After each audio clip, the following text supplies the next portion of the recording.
What about love then? Love. Love. So funny because I wrote a book when I was, how old was I when I wrote a bloody autobiography at 12? You know, when you got a book deal and you're like, okay. And when I look back at it now, it's like there's a whole section of like, I like ice cream. and I'm just like, who read this? And it's literally called Nice to Meet You. It's like my career so far in like 2012 and it'd been like 6 months in. But I remember, obviously with regards to like me talking about relationships from the beginning and the impact that had positively and negatively to myself, my relationships, my career, how I hurt people, how people hurt me. I wrote this big chapter on love and personal love, and then I deleted it all and just put a little thing of, I need to keep something personal Right. and protected, because if I talk about everything so openly all the time, it's allowing opinions and poison to seep in that really do nothing for it, but can actually do something to it. Mm-hmm. And I think that my last public relationship...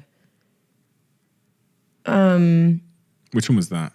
Well, it wasn't even that I wanted it to be public. But the person was public? No, it wasn't even that. That was the one before the last one. Okay. It was that I was frustrated that you have to almost own... Fame is weird because even though people choose personally not to post or not to speak or not to be seen, you can't live a normal relationship if you aren't seen. So even if I don't post a relationship, these people will hide and hide in bushes and until they get a picture, and then you don't want them to have the control of what they say it is. Oh, I know what you're talking about now. You know what I'm saying? So this is why you put... Yes. So obviously I was in a very, very public relationship and it was a very different experience for me. Good, bad, ugly? It was actually very interesting because I felt like I was experiencing what my exes had felt like being... I was them and he was me.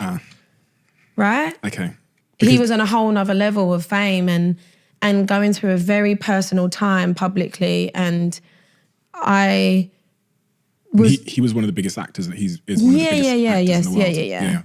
Yeah, and he's an incredible father and was going through a really personal, traumatic time, and it was just a lot of emotional collisions, you know, of like both of our lives at the same time, and we got on really well. But again, that same thing is that when you're famous, you can go for dinner on a date. Like, how many dates have you been on where you would never see them again? Right? But you get photographed and you're both famous and they put it on the internet and go, exclusive. And you're like, and that wasn't what happened, but you know, we got seen and it kind of propelled into something probably more than maybe it was, also because of what was going on in his own life. And then there was this comparison, and it was so many things that I always say that there's a lot of things that fame control that you can't control. And there's a lot of things in this life that we ask for. And then there's some things that we don't, but happen anyway. And so that whole experience definitely made me go, I just need more privacy, and I need to have something that isn't always me talking about it and like being open, because even if people really understand it, everybody slows down at the car crash. Very rarely do people get out and help. And now people don't just slow down. Now people slow down and they film, they zoom in, they comment, they send to somebody else. They will pretend something else happened that was there that wasn't. Like, that's what it is now, right?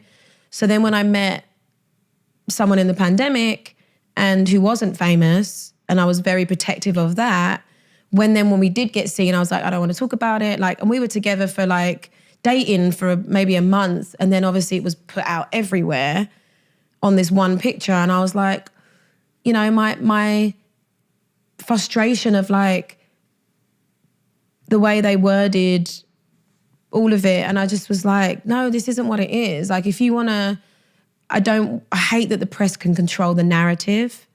I hate that. but I also get it. But it doesn't mean that you sometimes don't just go, you know, like. And you did a post basically saying, I want to control the narrative myself. Yeah, exactly. And it wasn't me going like, we're going to get married and we're going to do this. It was just like, this is what it is. This is who it is, and da-da-da-da, and piss off. Like just, and then they did piss off to some degree, you know? It was like, okay. And then like the picture they posted of me, and I laughed about it. I looked like an old man that owned a boat that was wearing a wig. Like it was so bad. And I was just like, really guys, this is the picture you're going to use of both of us? And like, it was just terrible. But there's that thin line of like, fuck everybody. I'm going to live the life I want to live, and I'm going to experience love. Like my mum says to me, fall in love as many times as you can. It will stick or it won't. How many times have you been properly in love? Once. Because I can actually see my life with that person, and I've never had that before. Sounds recent. Maybe it is. Maybe it isn't. Maybe it isn't. Who knows? Who knows? We might never know. And I may never know. Yeah. Like, I just feel like love is a constant moving experience. And I think that when you meet new people, you always want to dumb down what you've experienced because you don't want to make them feel bad. But the truth is, all we're ever doing is going, is this love? Do you want to be with me? Are we going to get married? Like, can we live together? Like, would you take a bullet for me? Do I really want to meet your parents? Yeah. It's a constant... It's a lot. Yeah, it's a lot. And I think that I've been in relationships where in the process of me working out if it's what I want or not what I want, the press are giving the narrative that it's exactly what I want and it is going to happen and it's this and it's that. And I'm like, we may never have been official or we were, or we may have been engaged, or we may have like just been mates. The amount of times I've been in relationships with my friends that I've just gone to dinner with, you know, I've like the amount of times that people have said I look like I've been pregnant, little do they know. Obviously now it doesn't happen.